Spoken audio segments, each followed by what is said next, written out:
This is going to be a great day.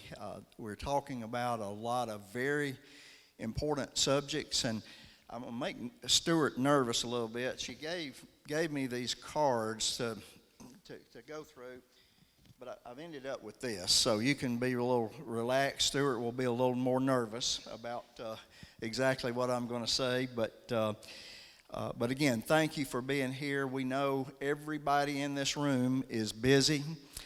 You have a lot of places that you need to be, things you need to be doing, but you chose to be here, and I'm confident that you're going to have a good experience and play a role moving forward as we try to make our region a better place for the future of our students. You know, the vision for this event today is to expose, prepare, and connect our students to their future careers. And I think we all agree that that's one of the most important things that we can do. Sometimes we get lost in the shuffle with the education process, but this has to be at the top of the list of things that are important to not only our region but to our students themselves. And so the information that you're going to receive today, the conversations that you're going to hear from students and educators and business leaders, I think it's going to help prepare us all to better understand how we can play a role in connecting our students to their future. We certainly want to thank our sponsors that have made all of this possible.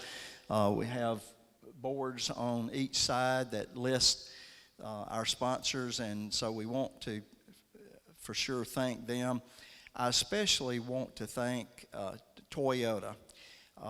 In 2007, you remember when they committed $50 million to education in the three Poole counties that came together to locate them. That gift was made, and today there's over $50 million in the Toyota Wellspring Fund at Create. It has funded career coaches, is funded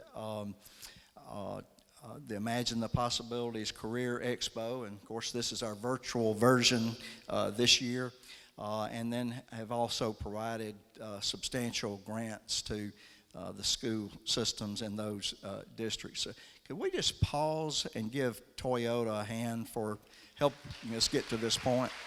Thank you. I also want to thank the Orchard for making this facility available to us today. What a great place to have this event, and so we're very appreciative of that. Okay, it's time to move on to the important business, and so I want to welcome to the stage Bill Rennick. Bill, come on up here if you will. Many of you know Bill. Bill is the chairman of our Commission on the Future of Northeast Mississippi. Just earlier this year, he was awarded the Jack Reed Senior for Community Leadership. And then just earlier this month, he was confirmed to the TVA board. And I was just thinking, you know, Bill, one of these days, I think you're going to amount to something. And no way. I'm not growing up. No way. But sincerely, Bill has done far more things that you probably realize to really be a key player in helping put together some of the most significant education and workforce things that have happened in this region and in the state. And so we're, Bill, very thankful to have you and all you've done, and thank you for being our MC today. Absolutely. Thank you, Mike. Right. Appreciate it. Good morning. I wish my mother and my wife could have heard what Mike said about me. There was nice things. They don't always hear that side of the story. So we are here to have a good time today, and we're here to learn. One of the things that we want you to do right off the bat. Now there's going to be learning, and there's going to be fun, and there's going to be some gifts. But in your book right now, if you will look in the inside cover of your book, you will see, and for people that are as old as me or older, you're going to be looking for the QR code. So that's that little box right there with all the squiggly lines in it. So we would like for you to go there and register right now for this, for this event, so that you will be eligible for the prizes and such as that. We're going to be giving away Apple products. So, that could be a pie or a cobbler or whatever. I think that's what Apple products are. No, wait, there. It's not that. It's AirPods and iPads, and then some school is going to win a pair of virtual VR goggles. This is a big deal. So we don't want you to miss out on that opportunity to not only learn from the experience here today, but to win these prizes. I do think they are telling me now that to get the AirPods, you have to bob for them. That's where the Apple comes in. We'll have a tank up here. So, getting right to our program, I want to introduce to you our keynote speaker. Dr. Courtney Taylor is the Director of Post-Secondary Strategy with Accelerate Mississippi. So her business card, has to be like this long just to get that title on there. Prior to this role, she served as the Vice President of Workforce and Economic Development at East Mississippi Community College. Now, for you that don't know, that is like the communiversity, which is a fabulous facility. She was also Regional Director of Workforce and Economic Development for the Alabama Community College System. Thank goodness we got her out of that place. And she holds a PhD in Human Capital Development from the University of Southern Mississippi. So I'd like you to give a good round of applause to our keynote speaker, Dr. Courtney Taylor. Thank you, Bill. Good morning, everybody. I'm excited to be here. This is not my most comfortable place in the world. I think the most comfortable place for me is probably on the back of a horse or behind a computer. But I'm really excited to be here today. Thank you, Bill, for that warm introduction, to talk a little bit about some things that are really personal to me and things that I love dearly. I talk with my hands, so just kind of follow my hands and you'll understand everything I'm saying. But we're going to talk about communities and why they matter where schools are concerned. I have some very deep opinions about this, having worked in 2 states at the local level, at the federal level. Excuse me. At the state level, just the state, not the federal. We're going to stay away from the federal level, although we are dealing with ARPA right now, which feels like a lot like the federal level. But we have to start with a definition for what communities are. And there's many different communities. Obviously, the focus of what I'm going to talk about today is really communities that we live in, that we work in, that we play in. But we have to pay homage and pay attention to the fact that we all are part of other communities. I'm a barrel racer. I have horses, so I'm a part of a horse community. I was part of the Golden Triangle community for a couple of years. I am now part of a community just north of Jackson where I live. I'm also part of online communities. And all of those things matter. All of those things dive into who we are as people and what we have access to. So when you think about a community, and as we're talking about it, I want you to be listening and thinking about your own communities and how these things interact with you. So we know what a community is. We know in general what they do, right? We know our schools exist within those communities. For years, 40, 50 years ago, the school was kind of the bedrock of the community. It was when I grew up, our school was still downtown. We had a soda fountain that we would walk to. And we would just kind of enjoy that community as both a school, as an individual, and it was highly connected. And so what's happened over the last 60 years is technology has come in, right?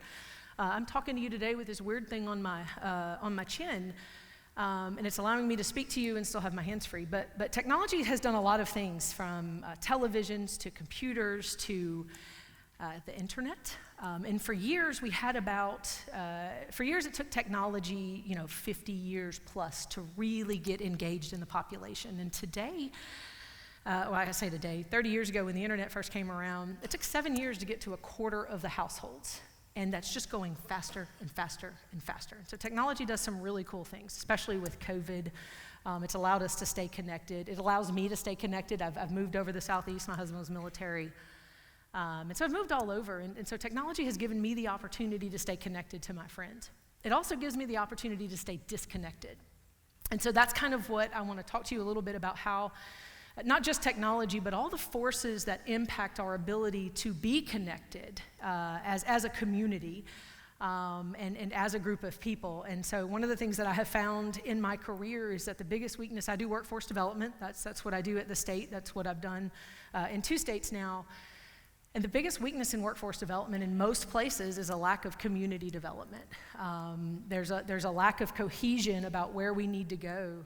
In most communities, I could walk in and say, What's your city plan look like, right? Like, how are you building out the physical capital in your community? And people would tell me, there's a notebook somewhere, there's a big file that I can't read or understand that talks about all that. But if I stop and say, now tell me about your human capital. How are you preparing your human capital? Most people in the room would say, well, we got to call the school, we got to call the community college, we got to call the 4-year, we got to call somebody else. Because we still have not figured out as a culture how to pull all of that together. And I think it's more vital today than it ever has been when we look at what's impacting our communities from different factors. You get globalization. You get, so the simple fact is your kids today, and this is not new, this is old stuff, but kids today are fighting for jobs that exist in other countries. We're trying to pull some of those jobs back now. But we have globalization, we have technology eroding low-skill jobs. And when I say skill in my line of work, a lot of times what people hear is hard skills, industrial maintenance technicians. They hear, we need more HVAC technicians, we need nurses, and all those things we absolutely do need. But one of the things that I learned this at the local level, I can train almost anyone to do almost anything.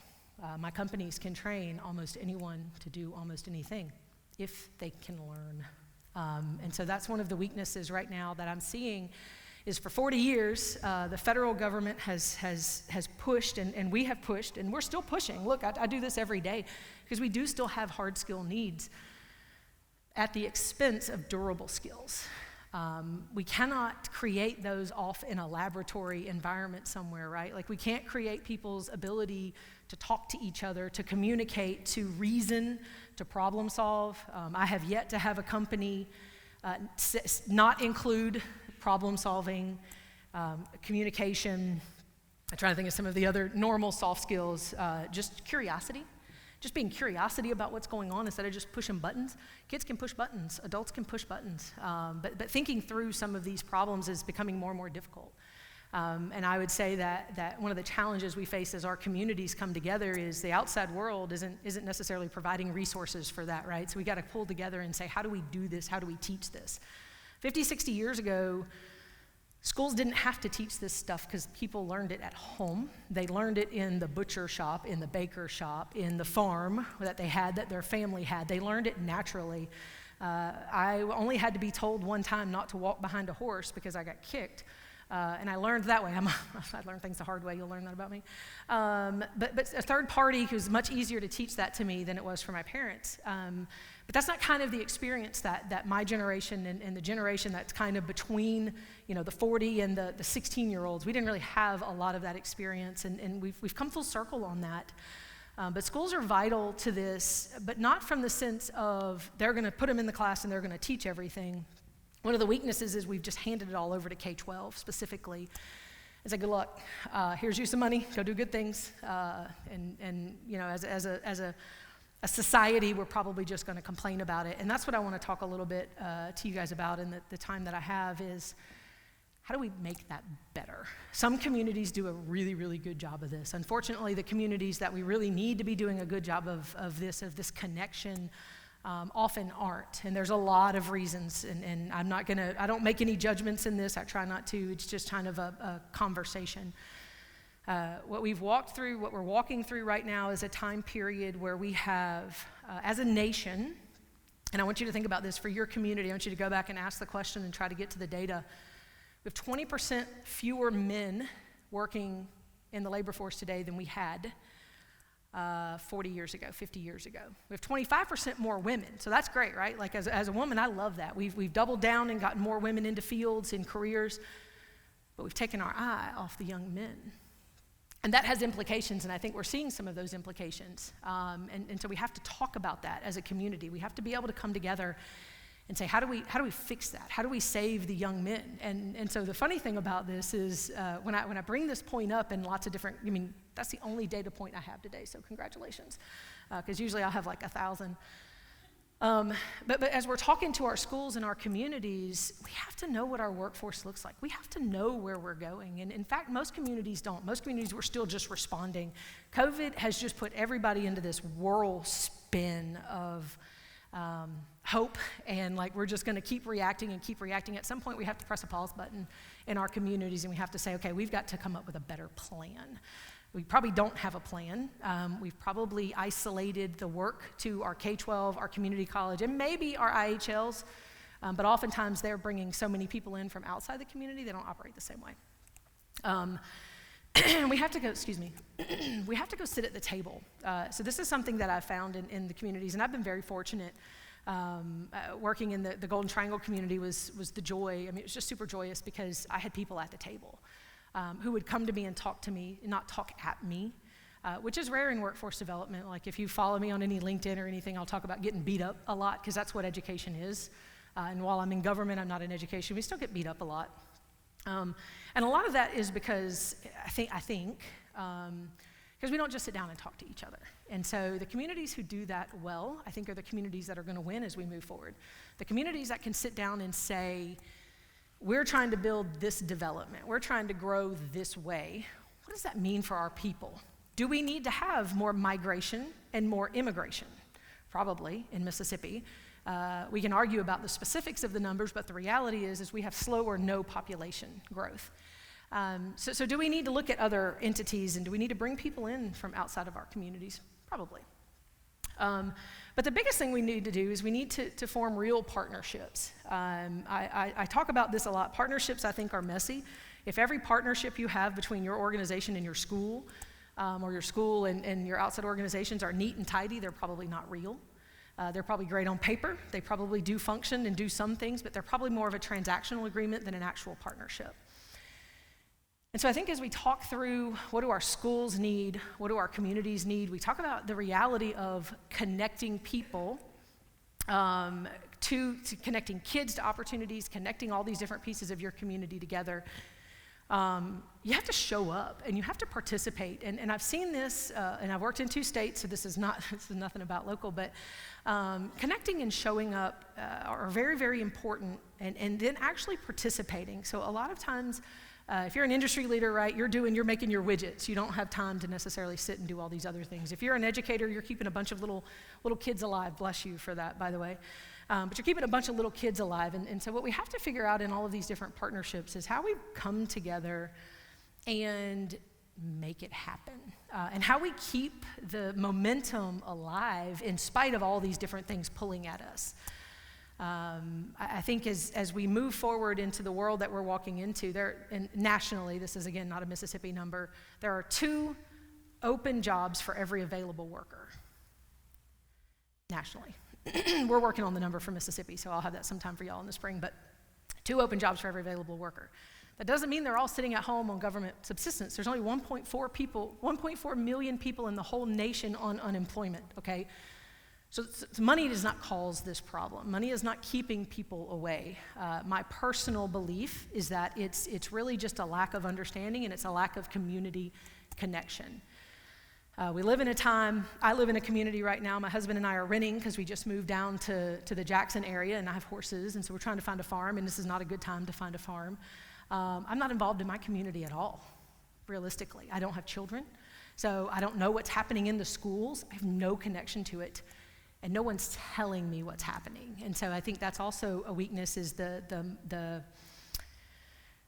talking that happens is usually at each other and not always with each other or about the good stuff. Media gets paid on the negative stuff, right? So as we talk about connecting our schools and communities into real partnerships, we have to look at that and we have to pay attention to it. And then we have to say, okay, that's fine, that's where we are. What are we going to do about it? And this is where I think we can have the most impact with our schools. And if you look at how development has happened, walk through your communities right now, think about your manufacturing plants or your new development that's happened in the last 20 years. It's probably on the outskirts of town, right? Some big white building with a fence, behind a fence. If you see construction happening, it's happening behind a fence. And so what we've asked our communities and our kids to do is to understand the job opportunities available to them by looking at big white buildings. Now, it's different up here, obviously, because you guys have the career coaches, so you guys figured that out a long time ago, and you're doubling down on that. And that matters, because we need to get kids into this world. We need to help them understand this world. But the other thing is we need to acknowledge that our communities have changed, and it's going to take a little bit of extra work to connect people, right? So if I grew up in downtown somewhere, I may never have left my community. We take that for granted, and so we have to stop taking that for granted. There are fewer and fewer truly planned communities in the world today. The Woodlands, Texas is one that comes to mind when I think of planned communities. It's great. It looks perfect on the map. I mean, it's beautiful. But most of our communities are redeveloping as population shifts happen and things like that. And that's wonderful. It needs to happen. But as that happens and as we create those plans, we have to be more diligent about connecting education to what those plans are. Oftentimes those plans happen I call it like in a clean room, right? Where people can really focus on what's happening without outside distractions and noise. And the challenge is sometimes that noise brings really good things.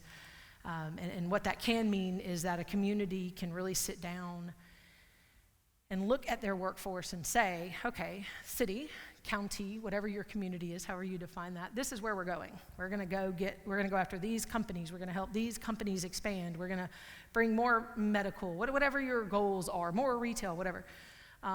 In the past, what you've been able to do is just get a bunch of people excited about that, and then they just apply for the jobs, and it just kind of works out. We give them some skills that they don't have, and they go on. We don't have the people as a nation. This is not a Mississippi, it is a Mississippi problem, but it's not just a Mississippi problem. This problem is everywhere. And so the way we approach human capital, the way we approach our educational institutions, personal opinion, is it's got to shift a little bit. It's got to shift into the world of what can we do with them, not for them, not to them, what can we do with them?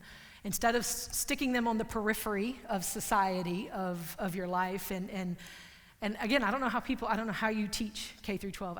It's not my specialty. If you know me personally, you know many reasons why. But I genuinely believe we have to stop assuming as a society that everybody's doing all this stuff negative on purpose. I think things are doing exactly what they're supposed to do, what they're designed to do. The challenge is we're not designing it very well. In a lot of cases, people are exhausted, they're tired. I think the COVID pandemic has just exhausted everybody. And I was talking to somebody when I got here. Normally you catch like a lull in activity. You can catch your breath a little bit, even when you're not in education. That once you get through that first month, you kind of take a deep breath. There's no deep breath. We haven't had a deep breath in 3 years. And so what I want you to think about is how can you take a deep breath in your community, and how can you take some control back? We've given control away in most of our communities to anybody else to make any decisions they want to make. We'll do whatever you tell us to do and whatever you give us money to do. Sometimes that's good, but sometimes it doesn't pay attention to your own community's equities and what you need and where you're trying to go. So I would urge you as we walk through the final minutes of this conversation, and as you walk out of here, we got imagining the possibilities, you've got connecting people. How are we really connecting people? And who have we placed that burden on? What I have found in my career is that my corporate partners love to be involved in education. They don't know how to. They make widgets. They don't make people necessarily. And so they need help to figure that out. And I have found that my school teachers know how to be a school teacher. They know how to raise kids and keep them safe and help them walk through their life journey. They don't know how to talk to industry. And it's a solvable problem. It's not a problem that I should get involved with necessarily. I mean, I'm here to help at the state, but it's a problem the communities need to solve, and it starts with getting in the same room together. And so something I realized a few years ago is on the economic development side of the house, they have asset-based economic development. They have economic development plans and community plans, and it's wonderful. We don't necessarily do the same for our people, and the reality is we can't plan people the same way we plan other infrastructure, physical infrastructure. People can make their own choices. I work with engineers a lot in these companies, and it is a wild ride. If you're an engineer, you know that you're used to being able to press buttons and make certain things happen, right? On the workforce side of the house and on the education side of the house, you can press the same buttons on every single human, and every single human is going to operate differently. They're going to interact with you differently. They're going to take that information and do different things. You hope it's good things, but you just don't know. And so when you start thinking about your workforce and your community, again, however you define community, it's not mine to define, you got to have a plan, like where are you going? And that's what new investment is looking for. That's what these new companies that want to come, that's what expanding companies want to come. How creative are you?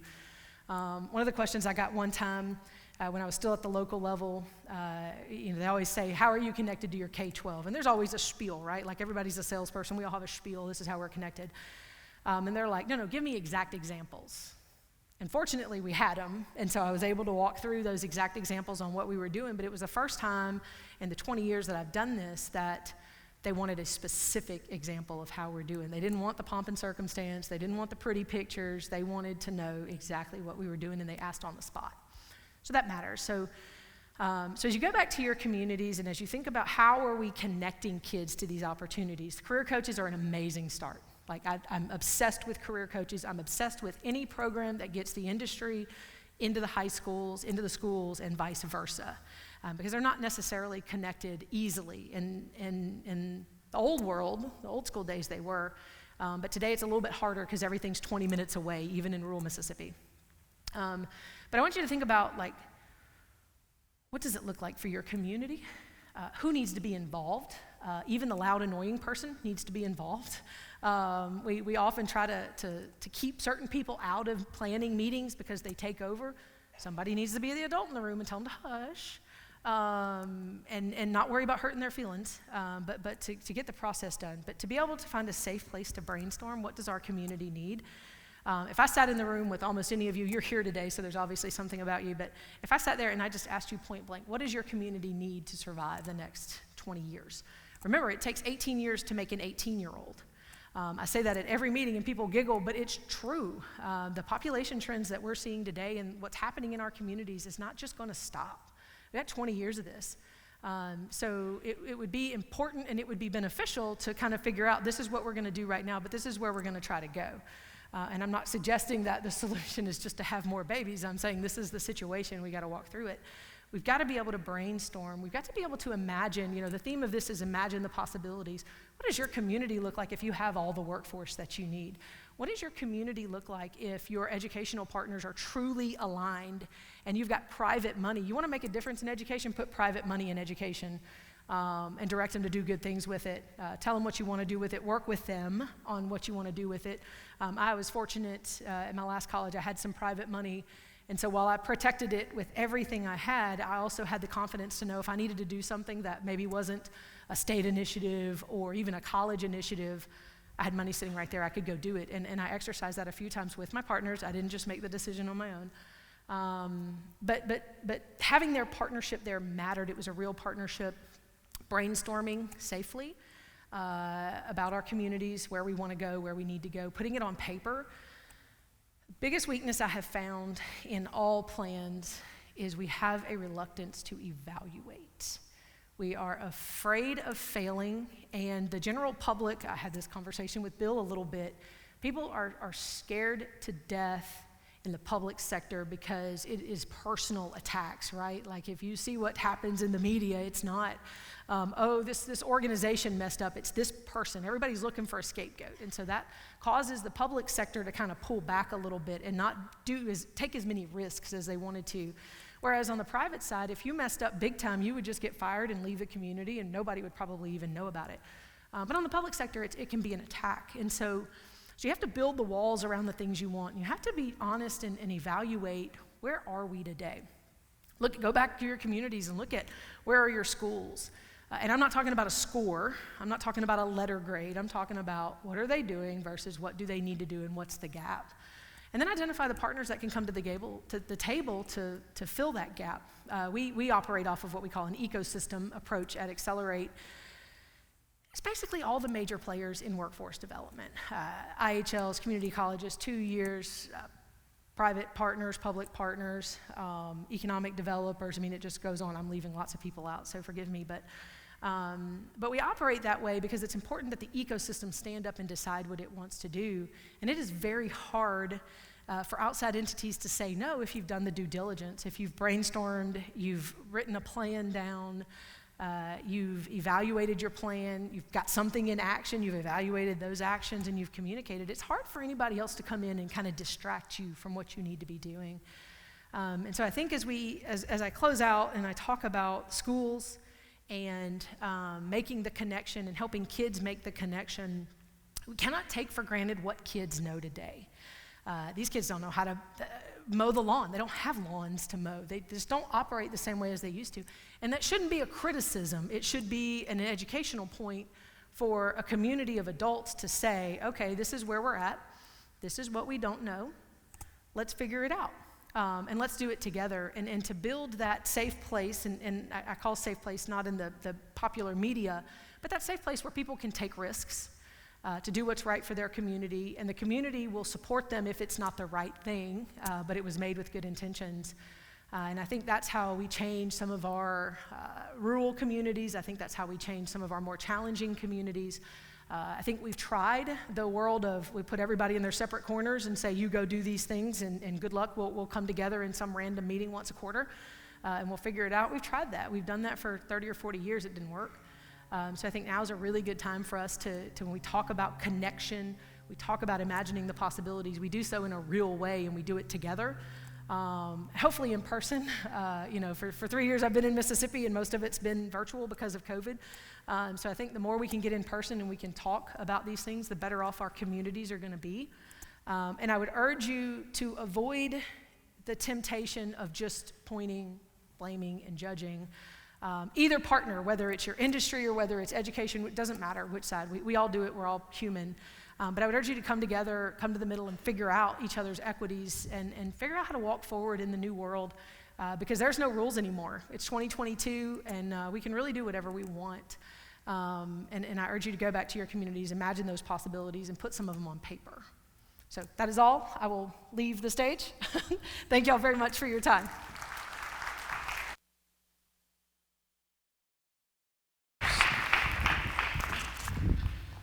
Thank you, Courtney. You know, I wish that everybody in North Mississippi could have heard that. And I hope that everyone that is in this room connected to what she just said, because it was truly spot on, Courtney. Thank you so much for, let's give her another round of applause. Her talk was so spot on about possibly the next initiative that CREATE and the Commission on the Future of Northeast Mississippi are going to be working on, because this stuff just doesn't happen. What she was telling you is like Moses wrote it on the rock. This is the real stuff that you got to take back with you. Now, next is the rock star portion of this program. So, led by our CREATE rock star, Stuart McMillan, is coming up with the real rock stars of what we do. This is why we do this. This is going to be a great portion of this program. I hope you will pay close attention to what they have to say. Thank you, Stuart. Thank you, Ben.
And then I know, because we practiced yesterday, these are fabulous students, but let's hold our applause until we finish with all of the questions. So we're going to start with Courtland. And Courtland, you had the pleasure as an 8th grader of participating in the Imagine the Possibilities Career Expo. You had the opportunity to participate in virtual experience and what that's meant to you. Well, luckily in 8th grade, I was able to go to the in-person expo. We were the last group to go. But at first, we just thought it was like a regular field trip, and we were going just to have fun and get out of class. But when we got there, we saw that there were so many different career pathways that we could just sit and explore and like go talk to different mentors and learn more about every career pathway.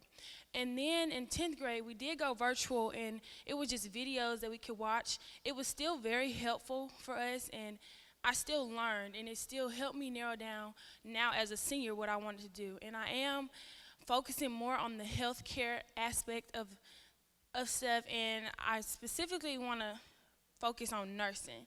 So yeah, and it was very helpful to help make that decision, like just to see like what a nurse does in each field in the nursing, just how variety of things you could actually do. I love that. So, Courtland, for those who might not know about the virtual that are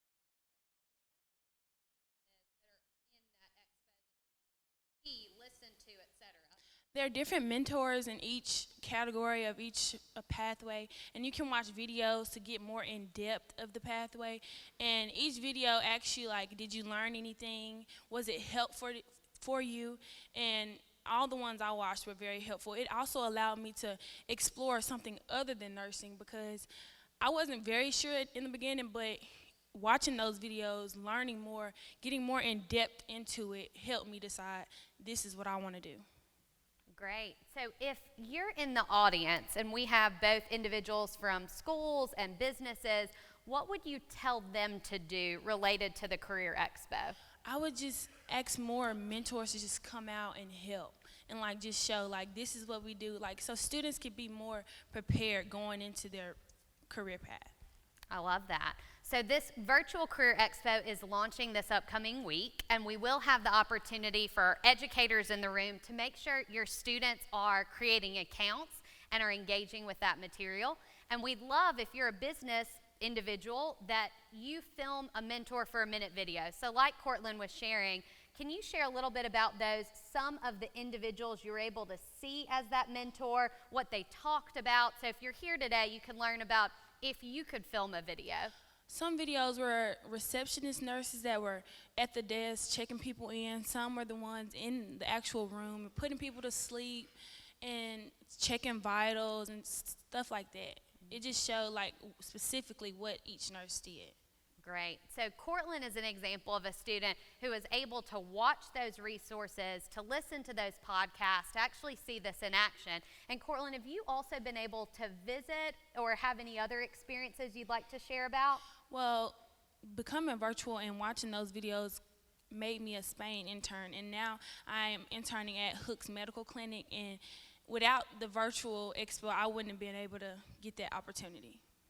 I love that. Well, thank you, Courtland, so much for sharing about that. We can't wait to see you in your internship in action. Am I correct? You just started that last week? Yes, ma'am. Yeah. So just stepping into that, what are a couple things you've done in your first week in that internship? Well, I've went in the rooms with the doctors and watched as the doctors talk to them about their problems. Like the clinic I intern at, it's about thyroid and diabetes. So after their vitals are checked, their blood is drawn and all that, she goes in the rooms and tells them like, hey, your thyroid levels are too high or too low. And then she medicates them with different medicine to fix their problem. I love that. Well, Courtland, thank you for sharing today about that. We can't wait to learn more from you. And that charge is real for our educators to help make sure students are engaging and for our businesses to think about supporting. So we're going to move next to Ethan. And Ethan, we had the pleasure of meeting last year because you actually won one of our Imagine the Possibilities Career Expo Apple product prizes. So that was exciting. But I know, Ethan, you were interested in being an X-ray tech.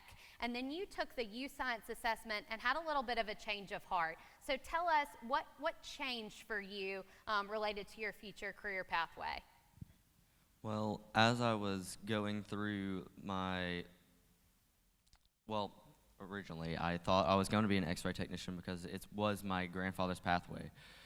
He was somebody that I really looked up to and thought I could be like him one day, but my U Science said otherwise. So tell us, what is the U Science assessment and what does it tell you? It is an aptitude assessment. It gauges like the different interests that you have. Once completed, it combines both your aptitudes and interests. Sorry, I didn't get to go to sleep until like 1:30 this morning. Little busy with band and cross country and all the things. Ethan's a rock star.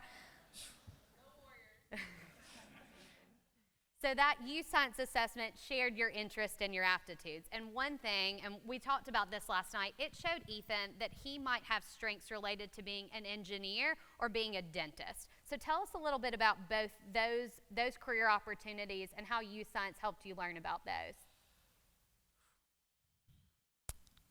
Wow. Could you please Definitely. So engineering and dentistry are both areas that you're interested in. And I know you've set up some opportunities coming up to think about if these could be a true fit for you. So what about engineering and dentistry are interesting? Well, dentistry would definitely be interesting because I have braces that allows for me to get a better understanding of what I can do, what there is, and what I might be able to do. Great. And have you set up, either with dentistry or engineering, some upcoming opportunities to learn real-world experiences in those areas? Yes, ma'am. I have an opportunity to meet with corporate HR at a company to learn more about a full scholarship opportunity, paid internship, if I plan on majoring in the engineering department. Great, and that's a partnership through PCA, correct? Where you'd have the opportunity to both get a full ride, to get internship experience, to have all these opportunities. So another example of the community stepping in to support students who are interested in that pathway. And there are also opportunities related to dentistry and meeting with them. So talk to us a little bit about how you're going to think about making the decision of engineering versus dentistry. Making the decision between engineering and dentistry is definitely going to be a hard choice, but throughout my time, I believe that I'm going to push more towards engineering due to the fact that I have spent more time I am a robotics leader as of right now, so I believe that I'm going to push more towards engineering. I love that. So Ethan, as you can tell, is very involved, has lots of things he's going on in the classroom and outside, but having those opportunities to have that U Science assessment that really allows him to self-reflect, to think about his interests, and then to take it the next step with the support of his career coach to really determine what are opportunities to learn more about this. We really appreciate Ethan even staying up late being here today. So thank you, Ethan. You can take a deep breath, and we're going to move on to Anna Grace Warren today. So Anna Grace, you've had the pleasure, talking about career coaches, to work with John Baker, and he helped support you in setting up an internship this summer with MegMed. So tell us a little bit about what does it mean to have a career coach in your back corner? I mean, if it wasn't for my career coach, I wouldn't have even known about the Impacto program, which means I wouldn't have been able to experience such a great opportunity this summer. Since it was West Union's first year to offer this program, my career coach helped with the interview, paperwork, and each detail to facilitate the process and assist our acceptance into the program. I love that. So tell us about what was that internship like? Where did you go? What did you do and learn as a part of that process? So I was at MegMed Health in New Albany, and I watched Botox, lip flips, skin procedures, and I also saw some, nurse practitioner side of things, just a little bit of everything, I would say. I love that. And Anna Grace correct me if I'm wrong, you were really interested in dermatology, and that's been a passion of yours. But what has working with your career coach and taking your U Science assessment, what have you really decided about your true potential career pathway? After taking the U Science assessment in the 11th grade, I realized that my results were not what I expected my future career to be. So I decided to do the Impacto program to really make sure the fascinating career that I'm in is at dermatology. So even though I extremely enjoyed my internship this summer, I realized that my U Science aptitudes were more accurate when identifying my strengths. So now I'm strongly considering a field of broadcasting, which was one of my suggested U Science results. So I also went to Girls State this summer, and I ran for the Commissioner of Agriculture, which I actually got elected for. And I think that also let me realize that I'm on the right path into broadcasting. So now I'm going into broadcasting, of course.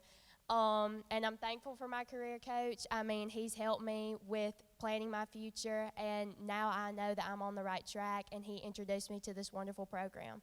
I love that, Anna Grace. So really a 180 from dermatology to broadcasting, but we know she's going to be successful after seeing her today. But I'd love to just point out the legislature passed House Bill 1388 this year, which actually allowed that career coach model to spread across the state.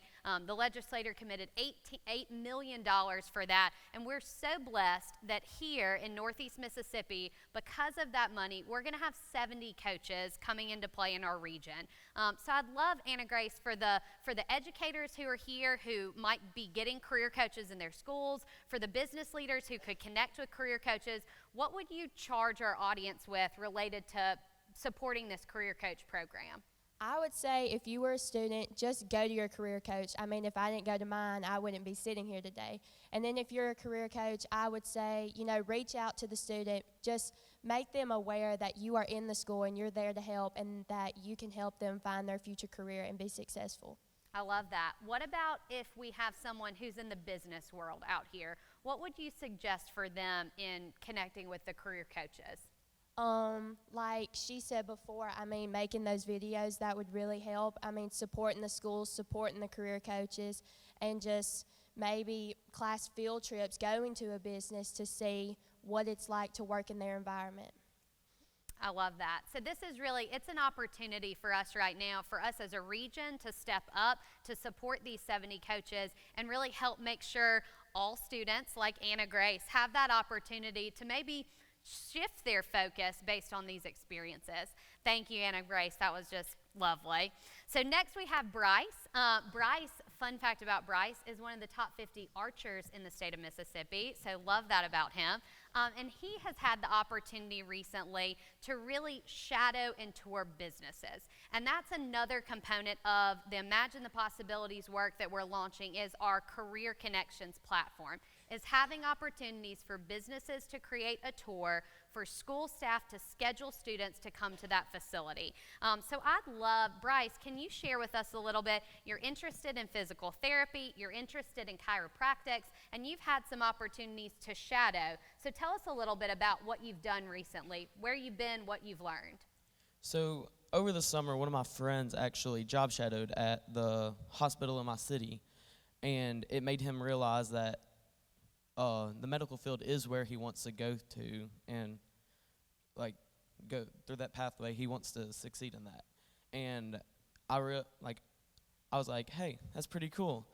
I should get to my career coach at my school, and I should try to get some people to let me job shadow. So once school started, I got with Miss Lewis, my career coach, and we went back to my U Science, which I did my sophomore year. And in the top 5 suggested, 2 of the 3 pathways I want to go through was in my top 5.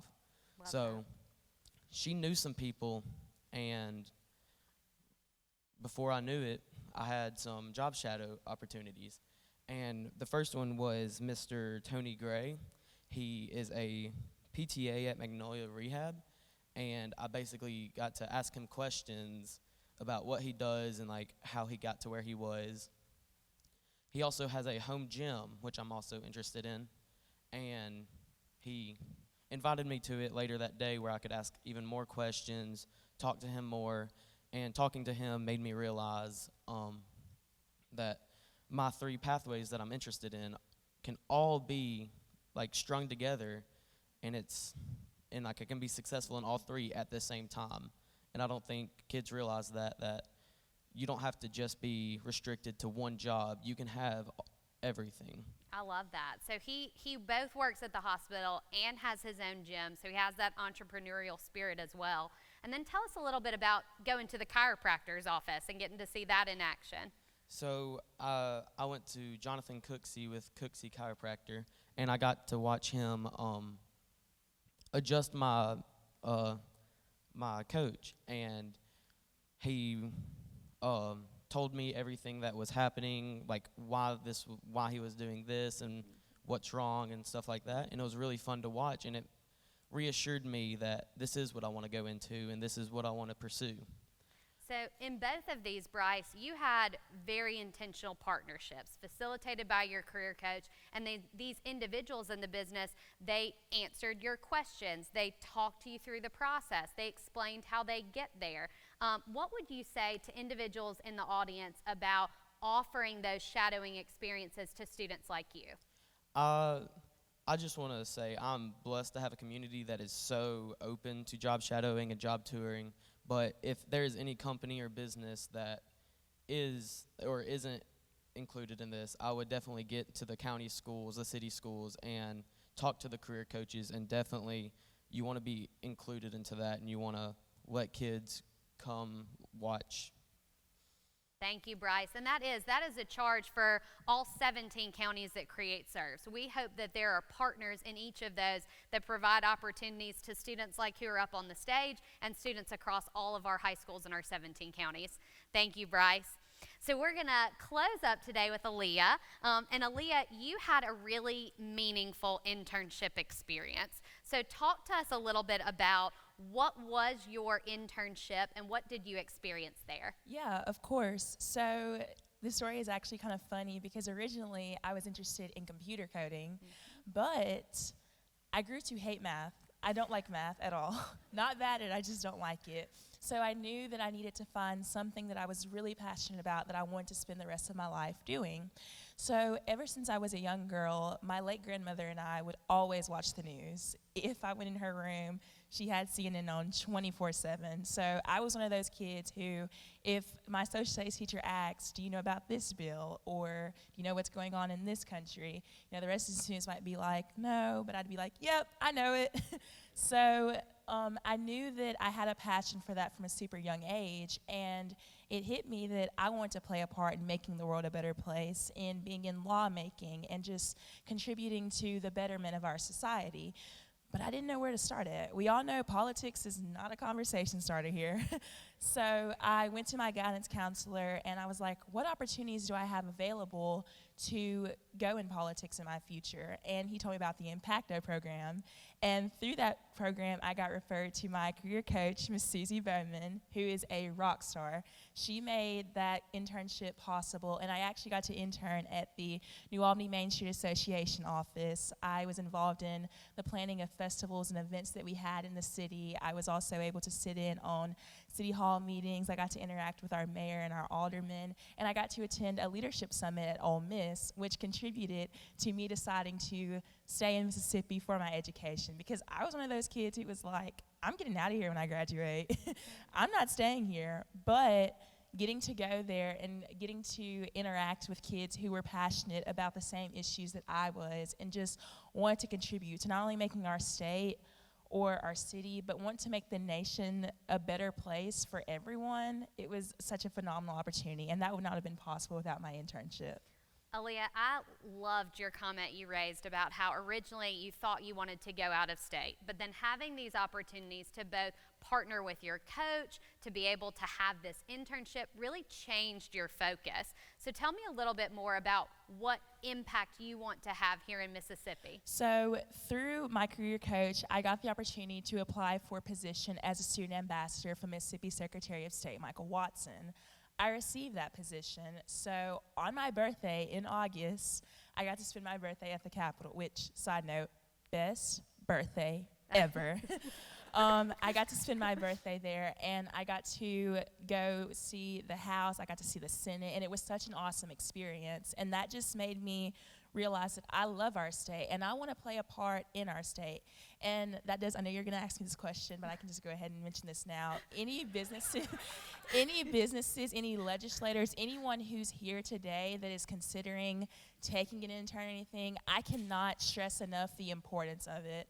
Like I said, mine had such a big impact on what I want to do professionally and educationally. It solidified that I want to stay here, and I want to contribute to the future of our state, because the bottom line is the people you see up here have our future in their hands. So being able to sow into us and just make us ready to go out into the real world after we graduate, after high school, just seeing how it pays off is such a phenomenal opportunity. Well, I don't think I need to ask any more questions. I'm really struggling right now. Bryce, you need to get your joke ready. I'm about to break down in tears. This is what I was worried about on the stage. But I cannot say enough nice things about these 5 students who are up here. And please join me in giving them a round of applause.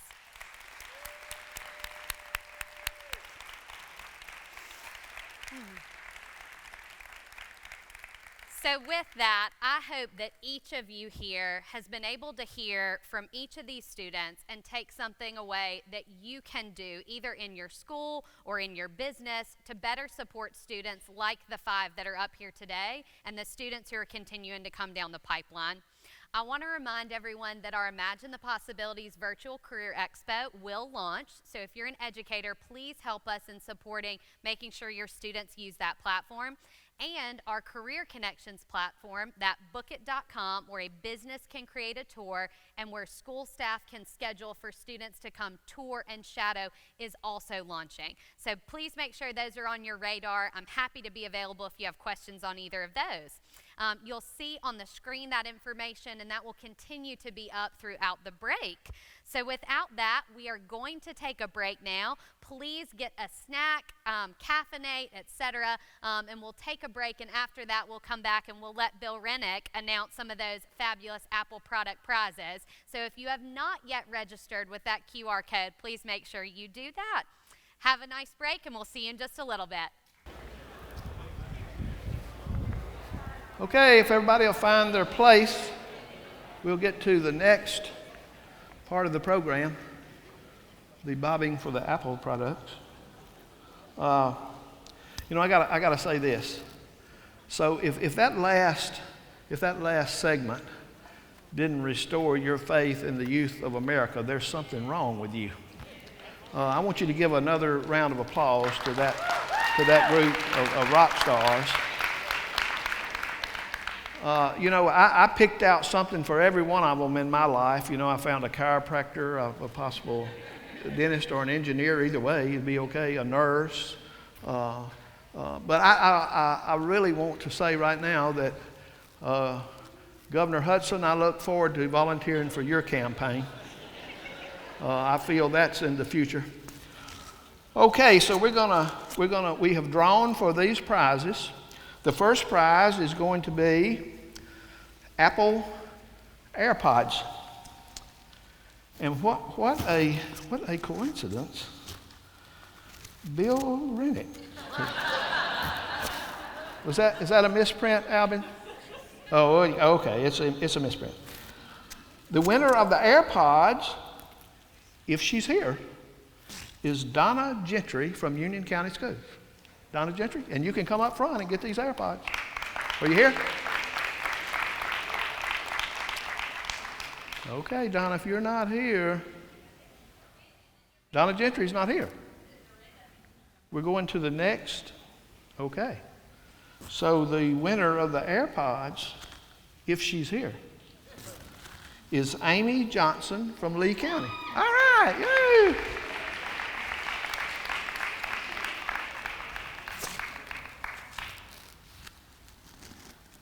Boy, the old Donna Gentry's going to be sad when she finds out. I just got out of my mouth. I never win anything. Oh, you did, see? Great. A first-time winner. Okay. The winner of the iPad is, if she's here, Melanie Shannon from New Albany Schools. I know Melanie Shannon's here.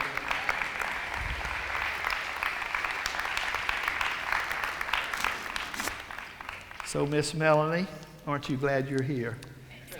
Good. Okay, I want you to turn your attention now, please, to the screens for about a 5-minute video that I think you're really going to enjoy.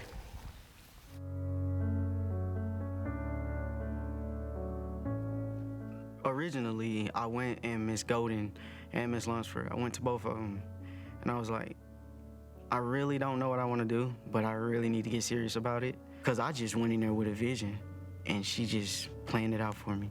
And then I got down to the internship, and they treated me like family. And they treated me like, okay, Zach, if you really want to do this, it's hard work to put in, but we're going to help you do it. And it's like, it makes somebody want to do better. And then from there, it just took off.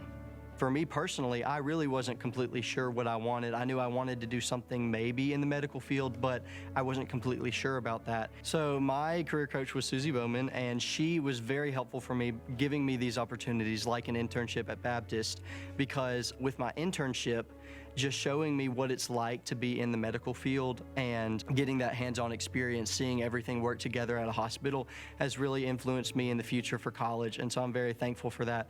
And I think a career coach just helps people in general know whether or not they want to be in that field, and getting them chances to experience that to make sure that's what they really want to do with their lives. Sitting in a classroom in a desk for 8 hours a day, telling them what's in their backyard is not really the impact that we need. We need them to be into the business and industries and experience those things firsthand. And once they do that, they're deciding, is this what I really want to do? Is this really not what I want to do? Did I like this? Is this something I really want to do for the rest of my life?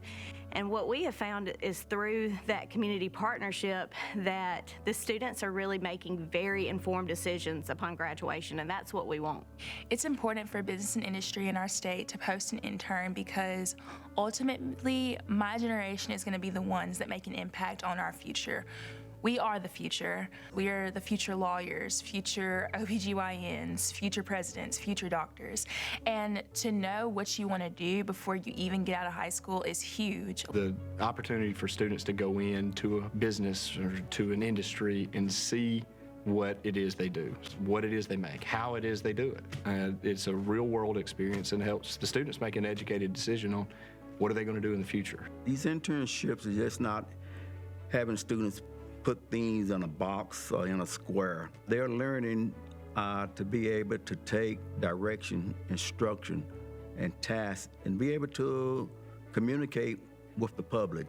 In the classroom, yeah, you can see, they can tell you, they can teach you things, but seeing it actually happening, I actually saw a project they were building. I got to see it firsthand, the design, the draft, everything. Probably about 3 to 4 years ago, I decided on mechanical engineering and got involved with the Toyota internship. There were numerous people inside and outside of Toyota that were supporting me, and they were really able to help me through this and teach me common workplace knowledge and basically everything that goes along with having a day-to-day job. I worked at Baptist Memorial Hospital for my internship experience, and I was in labor and delivery and the oncology unit. I learned that oncology is what I want to focus in and hopefully end up going to medical school for that. And labor and delivery is not for me, but that's okay. That was the whole point of this, was to find out what I wanted to do and what I didn't want to do. So it was really important that I was exposed to all levels. Anytime you drive down a street in any of our local communities, you see help wanted signs everywhere. Many of our students don't realize what's available to them, sometimes in their own backyard. I believe it's our responsibility to teach students what is out there and available to them. Our students need to come out of high school knowing that these industries, these businesses want them there. That's one of the reasons these students feel like they need to move off. They don't feel like there is opportunity here, but there is. And so if we can start that early on in the high school, get everyone at the table at the same time to discuss how we can help one another, that goes right into retaining that talent and keeping those students in Northeast Mississippi. What has to happen is everyone has to get on board. It's a partnership, it's a team. These are students, these are individuals who are going to be carrying on the business, carrying on the leadership. And so it's got to start with us going after them, because who else is going to do that? So we've got to be the coaches and the leadership to bring them in and show them our world and say, hey, we want you to be a part of our world.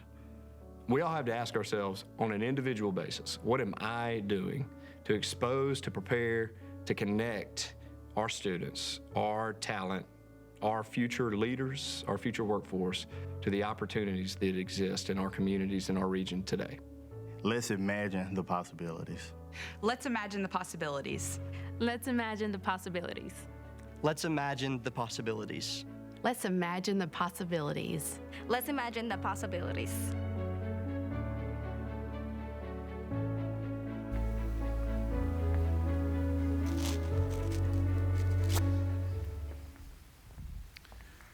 Okay, that's right.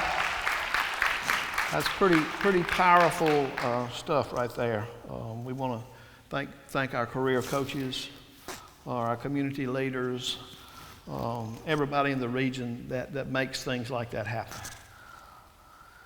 Okay, now we're going to hear from, I want to introduce to you Shane Holman, who is the Chief Operating Officer of the Community Development Foundation. He's going to facilitate our panel discussion, which consists of educators and business and industry leaders in the region and state. So Shane, take it over, old buddy. Thanks, Bill. I appreciate it. You check my mic and see if it's on. Are we good? You can hear me? Pretty good? Somebody's getting a short chair with me. Oh, Kenneth is going to get the short chair with me. Okay. I'm going to sit down as well. Well, good morning, everyone, and I'd really like to thank our panelists for being here as well. For time purposes, we are not going to read over all the bios for each and every one of these, but they are in your summit books, so please take a look at those. But I would like to kind of introduce our panel to kind of start. First, I'd like to introduce Kevin Burgess, who's the Senior Manager for Human Resources at Toyota Motor Manufacturing. Kevin, thanks for being with us today. Thanks for having me. Mr. Brandon Quinn, who's the Superintendent of Education for the Alcorn School District. Brandon. Mr. Kenneth Wheeler, who's Director of Security Services for North Mississippi Medical Center, and also a former Tupelo Public School District Board member. Good evening, good afternoon. Dr. Cherie Labat, a professional educator. Doctor, thank you for being here. And we've already introduced you once. No, I'm not getting rid of you. Bill, what are you doing down there? Oh, okay, all right. So there would be somebody in every chair. Okay. Just another pretty face, I know that. And Dr. Courtney Taylor, who is the Deputy Director of Post-Secondary Strategies at Accelerate Mississippi. Courtney, I was going to make fun of your title too, but Bill's already done that. It's already been done. Yeah, it's okay. You can do it again, though. We can double down. It just really messed me up. The more letters you get in the name, the longer your title gets. It's like a thing. Okay. So I'll kind of set up our panel discussion today. Obviously, it was an incredible session beforehand with these high school students. And that's kind of what the focus of this session is, but more from the industry and education perspective. And that is, we really believe in the importance of increasing exposure for these high school kids for these career opportunities. But there are natural obstacles and barriers for both sectors, for both the school district side and both from the private industry side. So kind of knowing this, we've kind of asked the panel to kind of prepare how they've innovated kind of around some of these barriers. And Kevin, we're going to start with you at Toyota. Can you kind of discuss the Toyota Internship program and how that's exposing students to kind of careers after high school? Yeah, first off, thanks for having me here. This has always been a great event for us to be involved with Imagine Possibilities, Career Expo. So we do a number of things in our company to create pathways and interest and touch points with students, starting at an early age all the way through university. Kind of our two core values are continuous improvement and respect for people. And focusing on continuous improvement, in 2018, we had this idea of how do we better work with high school seniors and create kind of a program, almost like an internship, where they have an opportunity to come in our world and learn a little bit about the type of work we do. And maybe we can create a scratch for them that they are going to have to itch, or we can create an itch for them that they're going to have to scratch in the future. So in 2018, we sort of began to study in the state of Mississippi, high school students that don't have a plan to attend community college or university. We learned that a large portion of those kids don't have a plan at all. So we saw a way for us to sort of insert ourselves and get them into a program. So we created a program. We had quite a few partners.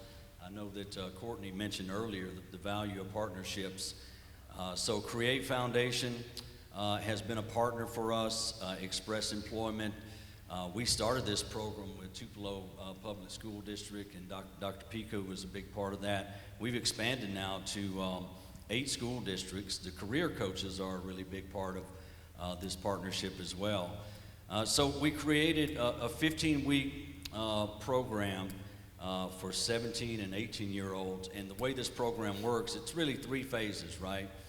So phase 1 is some selection. We have to identify from these students, and this is where career coaches are really helpful in this process. They can identify candidates that might be a good fit for this program. Step 2 is, they're going to do 5 weeks of this program at Itawamba Community College. And there they're going to earn their manufacturing basic skills certification. And then the final step, they spend 10 weeks at our plant.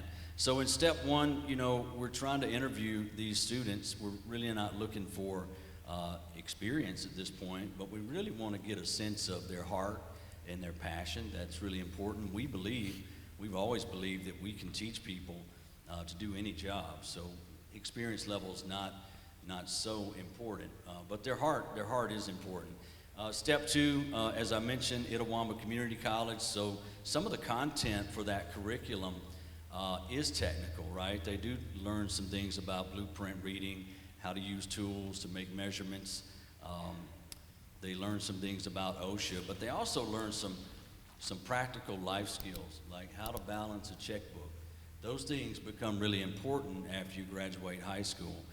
So after they earn their manufacturing basic skills certification, they're at our plant for a 10-week experience. I think it's a really unique experience.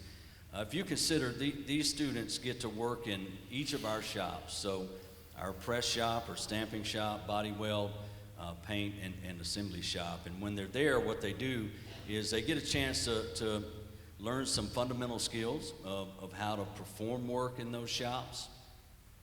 And then they get to do freshman processes in those shops as well.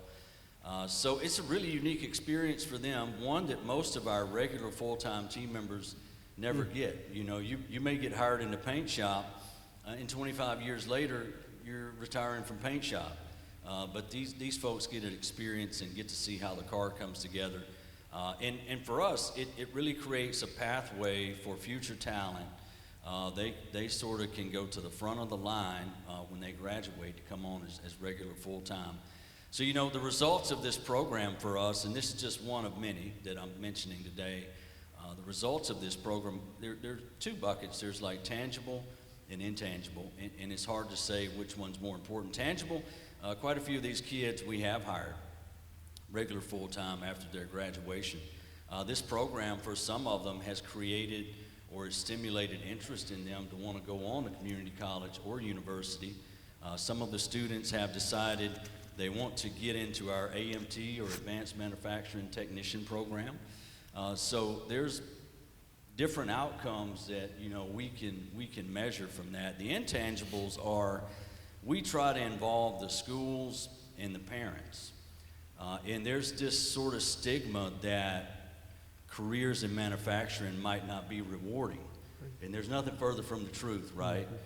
So they get to come into our environment and they're really just amazed and blown away at how clean it is, how organized it is, how well we work with our folks and how we take care of them, and the human development that we have within the plant is a big deal.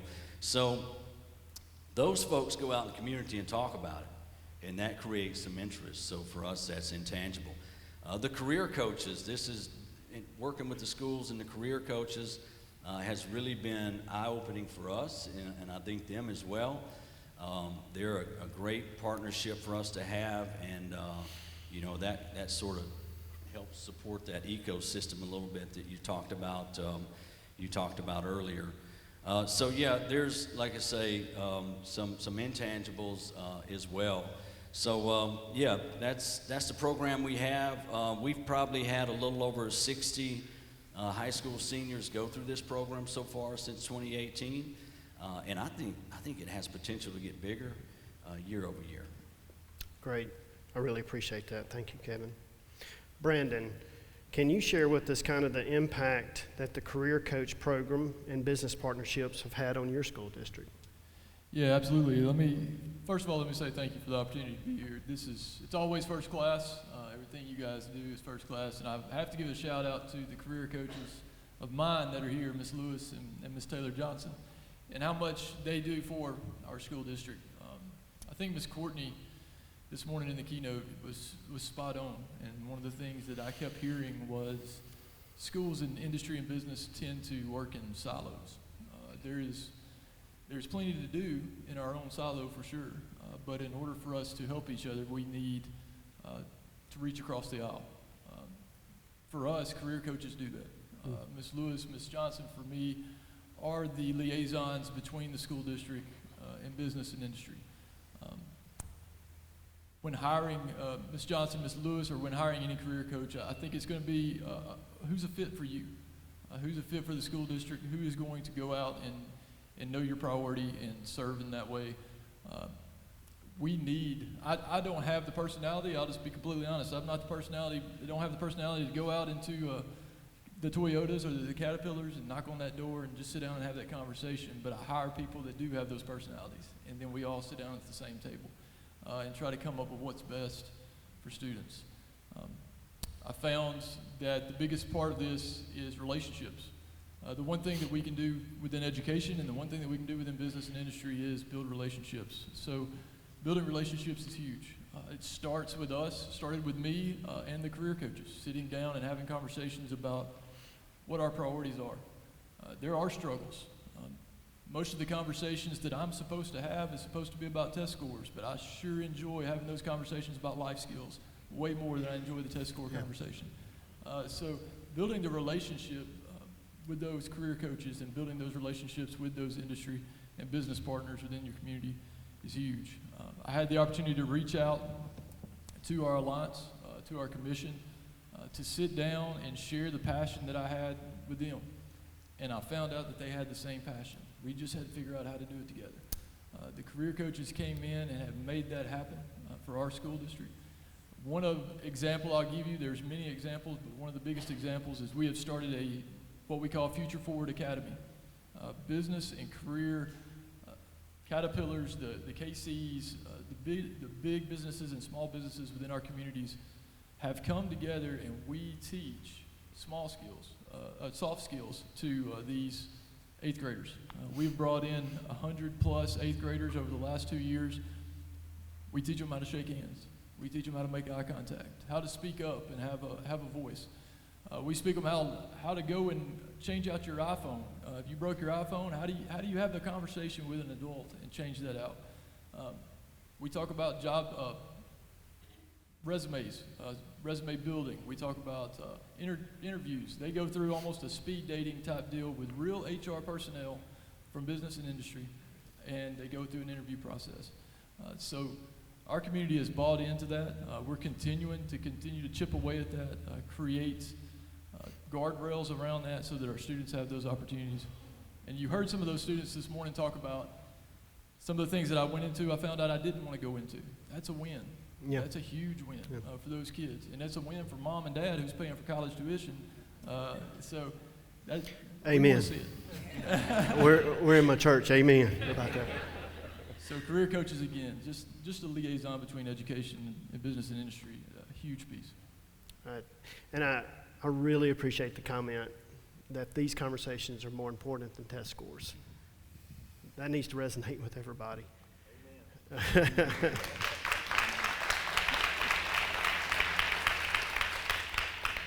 Dr. Labat, would you kind of discuss the importance and the power of community connections for school districts? I think the students that spoke earlier were the answer. But, what they really talked about is business and industry working in the collective with K-12 institutions. I'm a firm believer that when community workforce, economic development works with families and students in post-secondary institutions, that amazing things happen. Ms. Moore just came up to me and asked me, how did we start coding in the Columbus School District? And I said, from the Mississippi Coding Academy. And I think that answer, it helped me answer the question about community connections, because we recruited a high-skill coder in Mississippi from an organization that already existed. And we worked with EMCC to create a transition to cybersecurity for our secondary students. And then we worked with MUW to think about a 4-year pathway to do the same thing. This is just one career field. And so I'm a firm believer that Mississippi has all the solutions to everything we want to do. And when we work in the collective and we collaborate, then great things happen for our K-12 students. I'm also a believer that in these community connections, there has to be strategic alignment to readiness in how we define career and college readiness and enlistment readiness. I'm a firm believer in students having military option.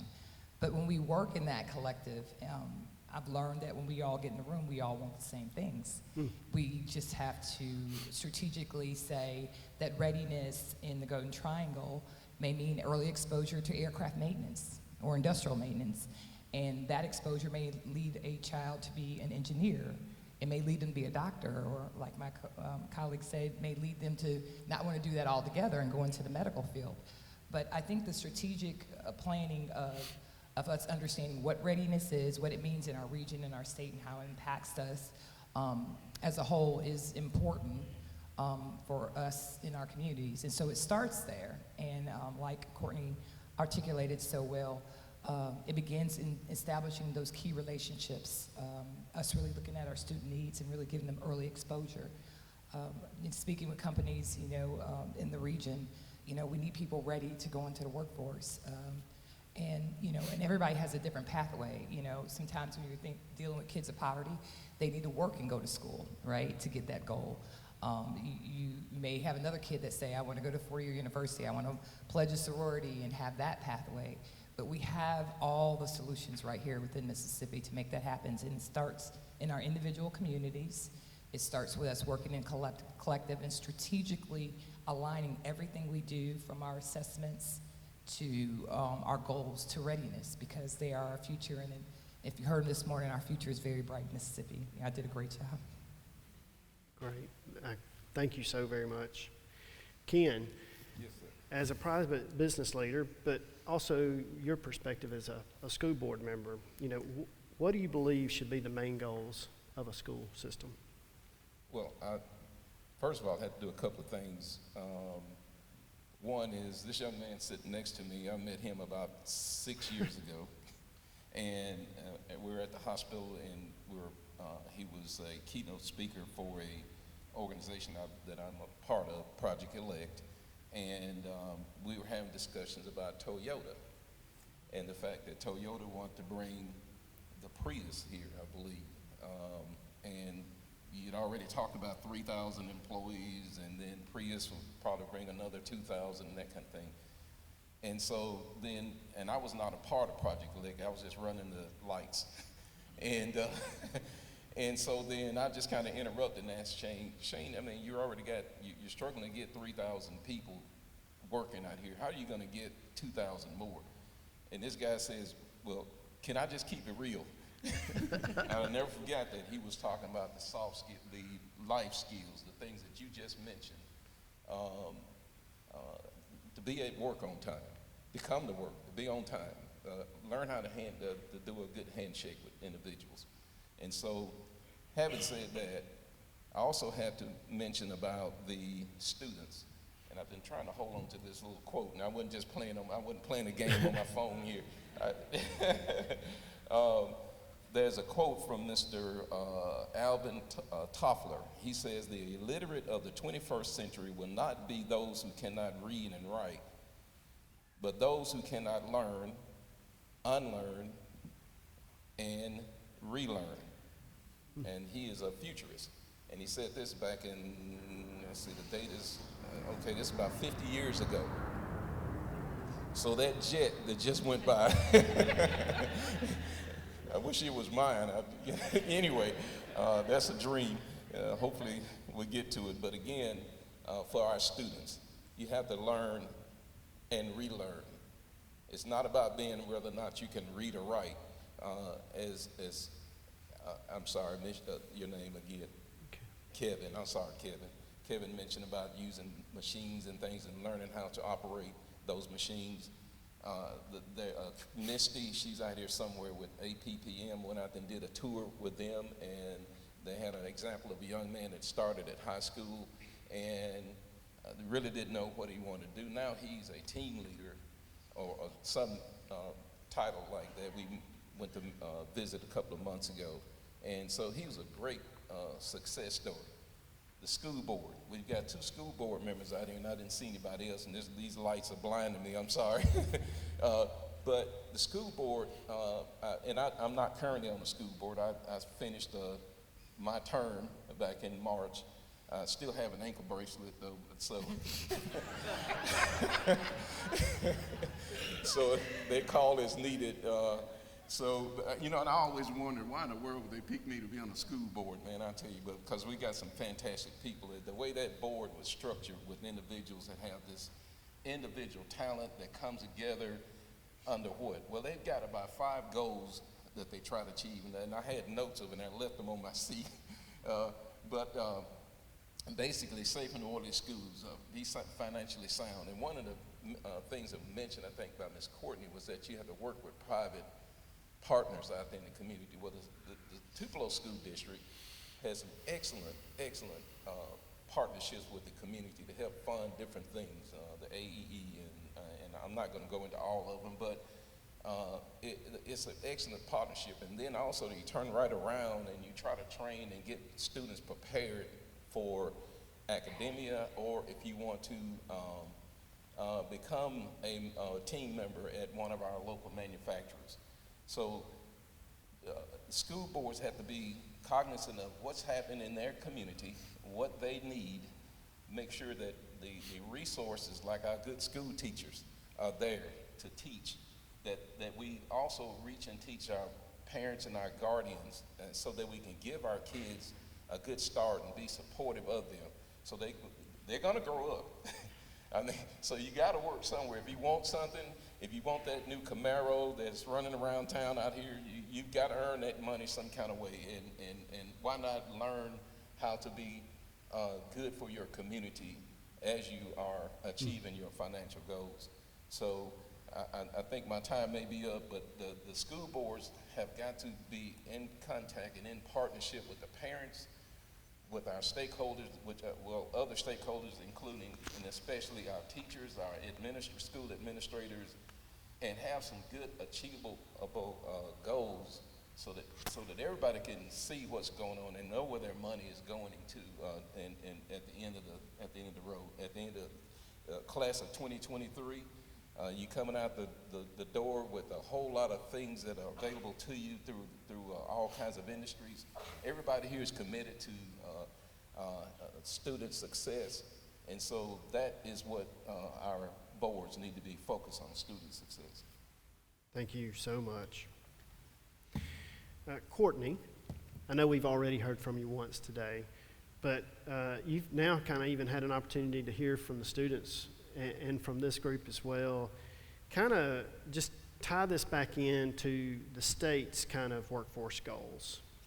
Yeah, so first thing I want to say is thank you to the students, because it's really fun to get to kind of reconnect with why we're doing everything we're doing. Why are we getting shot at for a living, which we do in workforce. If anybody in here works in workforce, that's kind of how it is, not for real, but we take shots on different things. And as a state, they created our office to kind of coordinate, what's going on. We just don't know.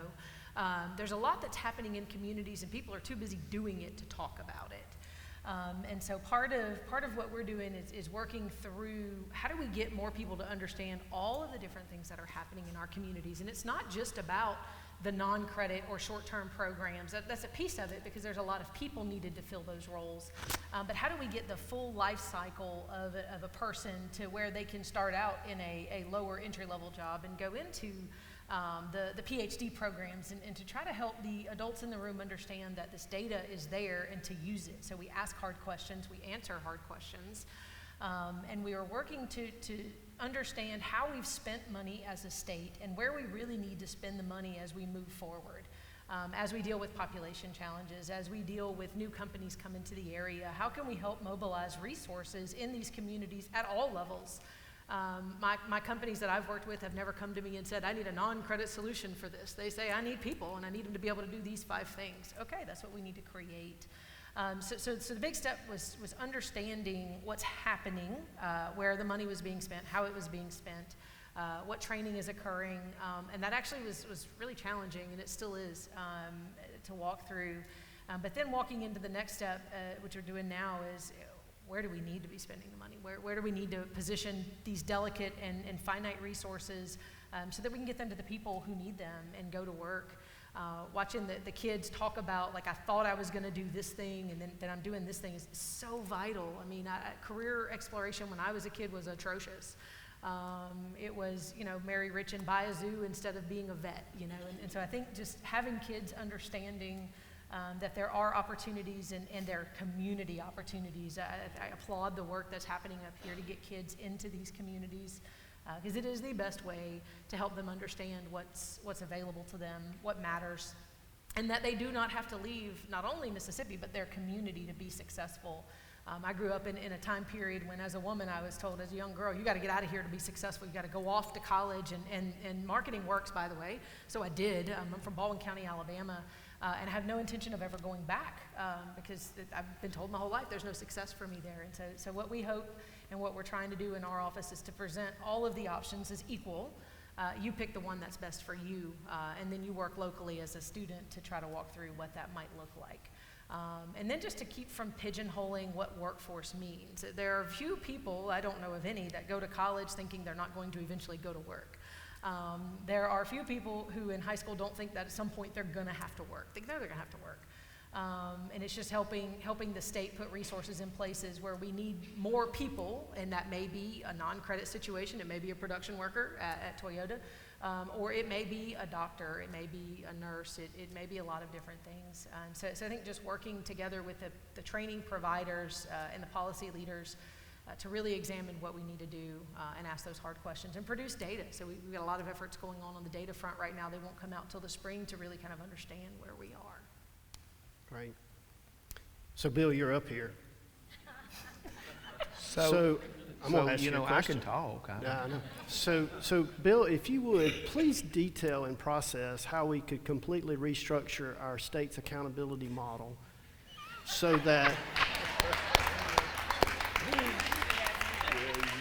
we could realign to these connections, and at the same time, we're going to need to rewrite OSHA standards that eliminates the ability of private businesses being able to job shadow kids under the age of 18.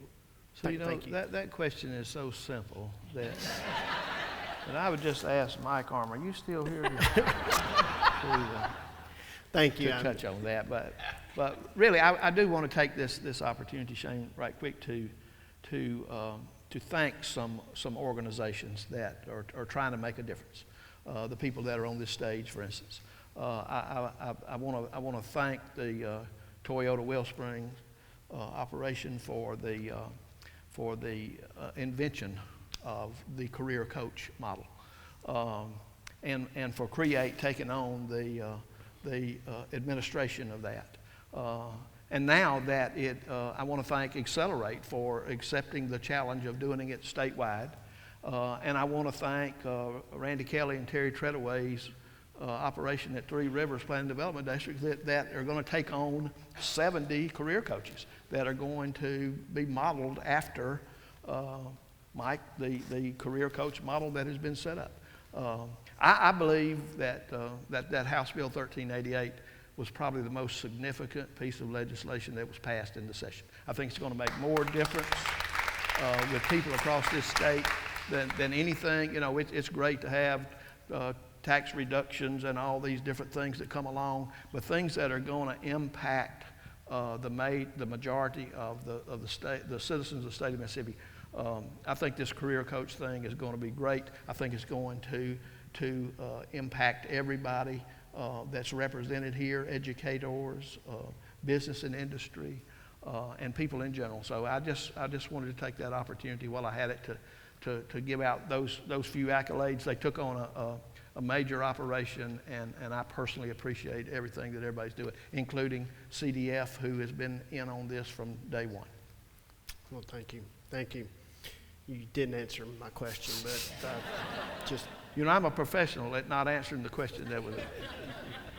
You know, I got to say, in my hearing up in Washington a few weeks ago, the guys that were with me, they were kind of scared about the questions they were going to be asked, and I said, don't worry. I said, you're being asked questions by people that are professionals that not answering the question that they're asked. So just take it and shoot from the hip. So.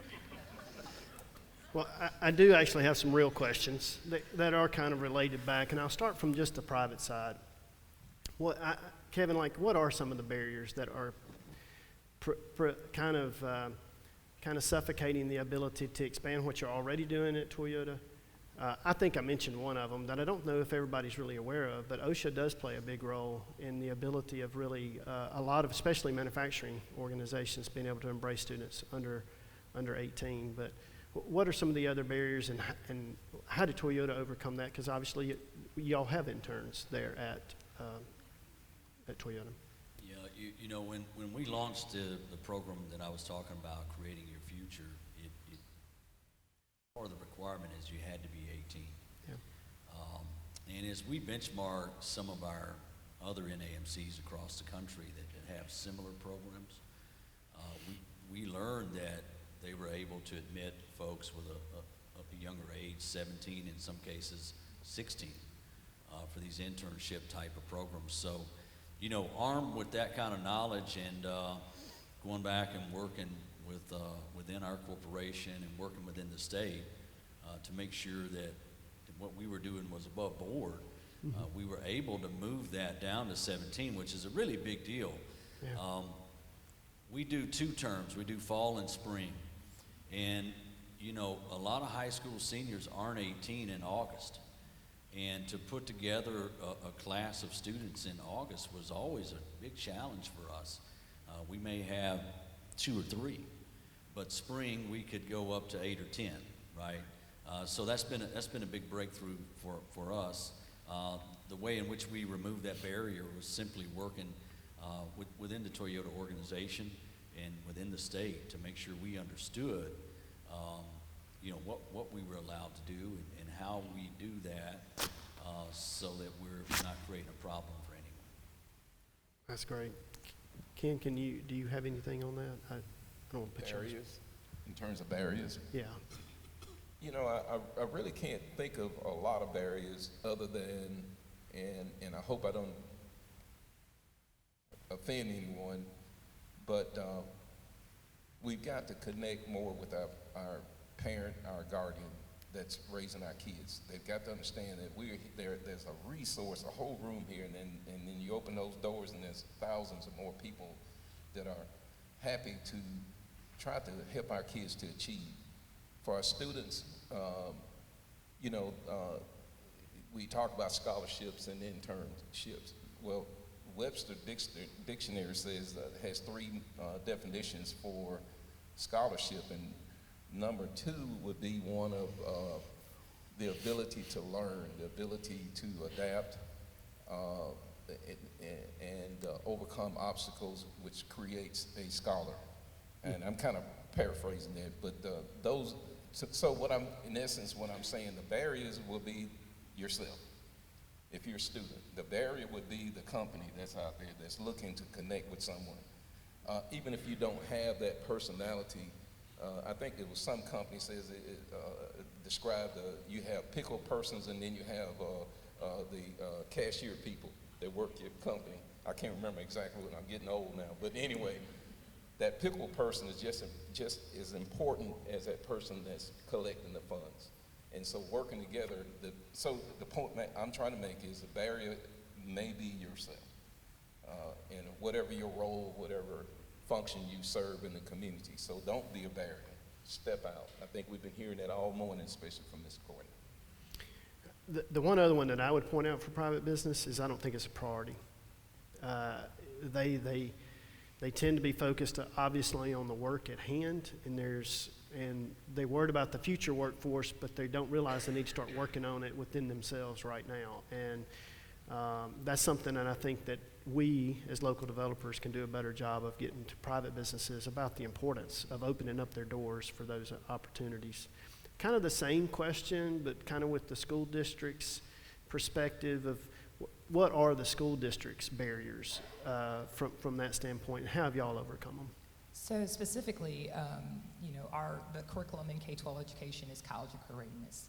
So I think defining it with the collective with businesses and having a regional approach to what's important in preparation for readiness. What are those high skills? K-12 education is the conductor of that. And so if our students graduate and all of them are not exposed to what these young ladies and gentlemen are exposed to make a deliberate, intentional decision, then some of the things we're doing may be counterproductive to the results. And so I think in working with economic, workforce, and business and industry, and post-secondary education, everyone has to be aligned strategically to what readiness is, and then everything should shift towards preparing them for the future. The impact of what they said in their pursuit post-graduation is where every child in Mississippi should be. So K-12 education has to work with the collective, and we all have to define readiness in terms not only from curriculum and test scores, but in outcome solutions and results. And they are the results. And so shouldn't every child in Mississippi have that kind of exposure in middle school and high school and be able to make a deliberate, intentional decision about their future? Wouldn't that make businesses happy? Would that make communities great? Would they make public education wonderful? Will it prosper the state? The answer is yes, yes, and yes. And so when we work together, then and that's our result and impact, great things happen. So I think the barriers are, the focus on readiness, deliberate intention, strategic approach of us working together. And like Courtney said, we all want the same things, and they are our output and they're our future. And so working together to define that and really focus on it and allowing K-12 education be the conductor of that is where we're going. And we have all the resources. Courtney talked about fiscal resources. How much easier is it from a fiscal standpoint to work with a post-secondary institution and a business to help with a career coach and with government to provide this opportunity? We all save a lot of money if we all put in a little bit to make that impact happen with our students. So, yeah, I agree. And I'll follow. I think it's threefold. And quickly, we talked about accountability, and let me say that accountability. There's nothing wrong with accountability. I think Ms. Courtney even mentioned this morning. We need to check on things. Things need to be evaluated. And one of the businesses that we're working with within our community actually reached out to them, asking them to help us start a program at our Career Tech Center. And the way that I feel like I got them to the table was by saying, look, I want to show you the ROI at the end of this, your return on investment. They wrote the check, we've started the program, and they're checking on the program, and that's what they should do. I think the mindset is a big piece. Just not wanting to think outside the box. The truth is, in the world of education, most teachers, administrators, we have always been rule followers. And so this is what policy says. Sometimes we just need to look outside that box and blur those lines just a little bit. And then finally, just the why. I used to tell teachers as a high school principal, you're not going to build relationships with students unless they understand your why. Why are you doing what you're doing? Career coaches inside of our schools help build that why. And with business and industry, having the opportunity to go out and say the reason why is because your next workforce is walking my halls. And so that all of a sudden it clicks and says, okay, we've got to get involved. So I think those three things are the big things. I think Courtney said it best. I think we have to get comfortable with disruption, of our ecosystem and how we've always done things, and think more strategically about working in a collective. And so that's really uncomfortable for us to disrupt our norm and our practices and our rote ways, but it is the only way that we're going to get the outcome of exposing our students and them getting into the workforce. So just, and again, from a local economic development perspective, I guess the image of a conductor kind of came to mind, but I've had an opportunity to travel to Japan, and they have high-speed rail. And I've always asked the question, well, why does the U.S. not have high-speed rail? It's because of the legacy systems that we've had that we can't overcome. A lot of times we can't move and shift as fast. And I think structures like educational systems just simply have legacies that it's hard just to turn the train or convert the train to high speed at different times. They're just simply not built that way, right? And so you have to slowly rebuild them. So Courtney, from again, kind of the perspective from a state standpoint, I mean, obviously, to do a lot of things we're talking about is funding there's needed. There's different state policies that are needed. Any barriers you see that from a state standpoint?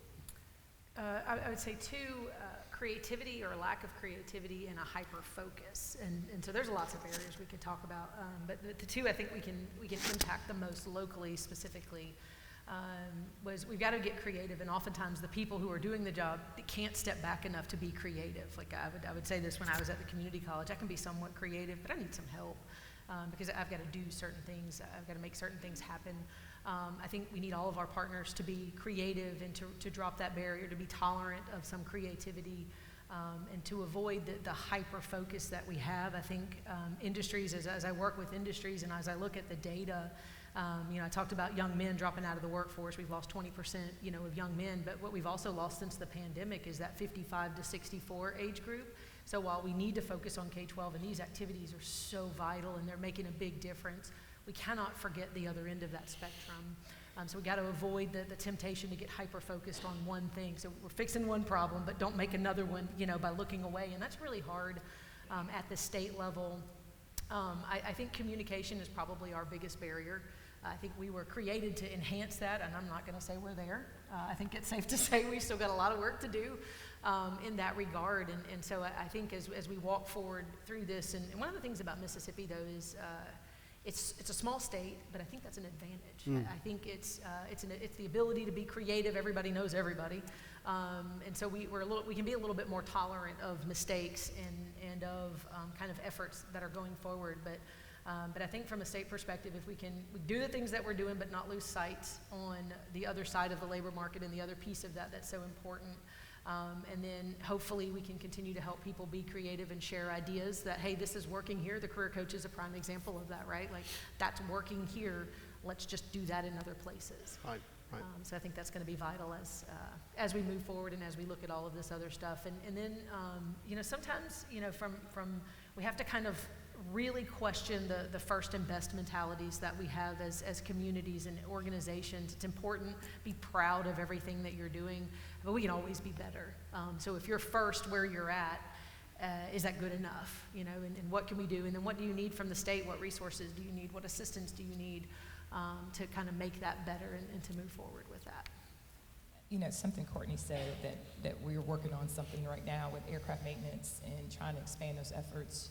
We discussed a couple weeks ago about having flexible funding to be able to be creative in times that innovation calls for speed, and our counterparts throughout the country are moving laser fast, like Japan, and we're moving, and so I think that's another barrier, is having flexible funding to be able to do these things and do them well and do them right, from looking at a community and seeing how something is effective or how it's going to impact the workforce at state or national events, and how we can implement and get resources to K-12 education.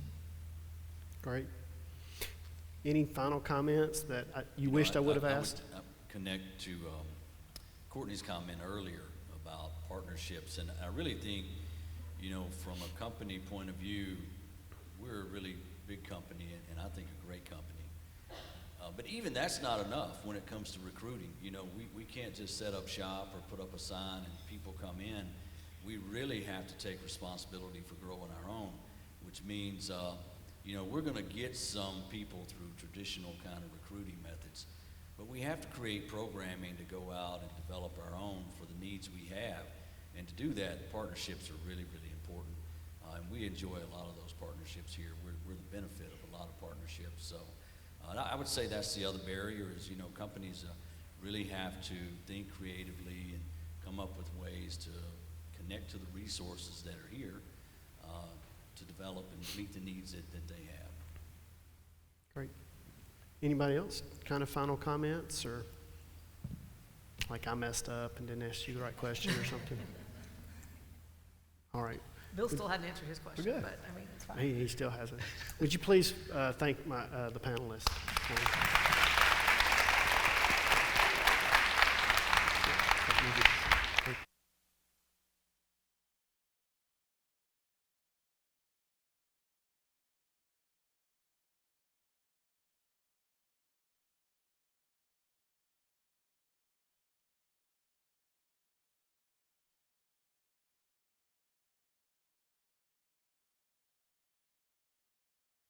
Okay.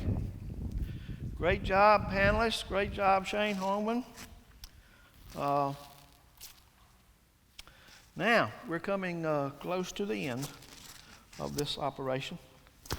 We're going to do a final drawing for these prizes. And remember, if I call your name and you're not here, you lost. So, the winner of the AirPods is Tarani Key from ICC Lee County. Are you here? Right.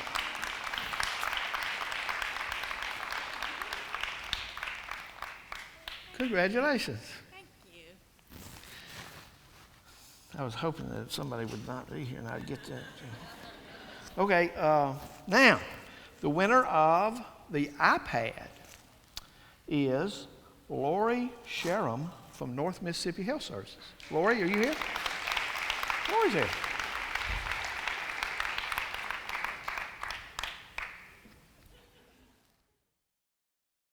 Did I pronounce that right? You did. Thank you. You know, I'm pretty good at this. Thank you. Yes, ma'am. Thank you. Okay, so we're down to the VR goggle headsets that a school is going to win. Is that right? The school's going to win it, right? So let me just say this because I'm almost finished.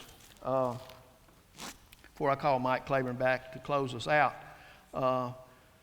I gotta say that this bunch, if you ever volunteered at the big Imagine the Possibilities thing when all the people are there, let me tell you what. If you don't do what Christy Luce and Alvin Bennett tell you to do, you will be called down, and it doesn't make any difference who you are.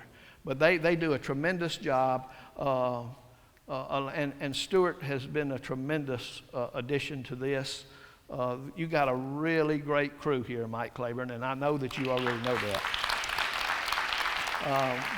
The main thing they got is this: heart.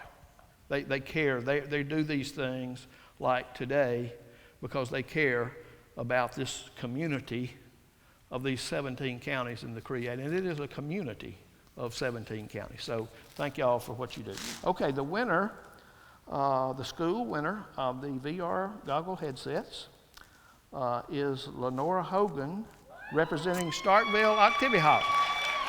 All right. No excitement there. They did not want these headsets at all.